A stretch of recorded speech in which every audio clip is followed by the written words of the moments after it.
you recognise that tune I just played?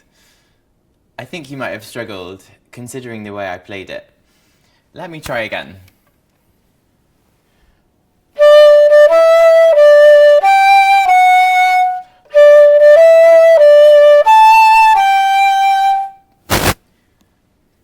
Hopefully, this time, you recognised it as the tune we sing Happy Birthday to. Imagine I showed up to your birthday party and played it the way I did the first time. I think you'd be a bit confused, wouldn't you? You would probably be wondering why I've come and interrupted your party to play my flute really badly. But hopefully, if I played it the way I did the second time, you would understand that I was wanting to wish you a happy birthday. And perhaps others would join in singing too. When we're trying to communicate with others, it helps when we do it with clarity. If the message you're trying to convey is confused or ambiguous, then it's not useful to you or to the listener. Things can become misconstrued or misinterpreted. Like in the birthday example, you might have thought I was trying to gatecrash your party, when all I wanted was to wish you many happy returns. Both of us end up confused and frustrated. Clear communication is key, and this is the point Paul picks up in chapter 14 of his first letter to the church in Corinth. He is writing about the use of spiritual gifts in worship, and he uses a musical analogy to explain his point. He states that whilst being able to speak in tongues is indeed a gift of the Spirit, it is not useful in corporate worship or edifying to the body of believers if it cannot be interpreted. If it is interpreted, then it can be beneficial to all who hear it.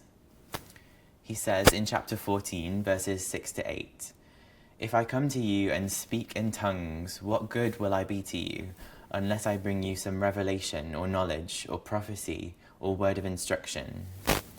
Even in the case of lifeless things that make sounds, such as the flute or harp, how will anyone know what tune is being played unless there is a distinction in the notes?"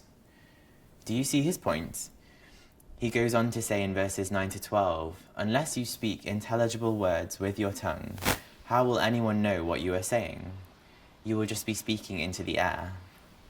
Undoubtedly, there are all sorts of languages in the world, yet none of them is without meaning. If then I do not grasp the meaning of what someone is saying, I am a foreigner to the speaker, and the speaker is a foreigner to me. So it is with you. Since you are eager for the gifts of the Spirit, try to excel in those that build up the church.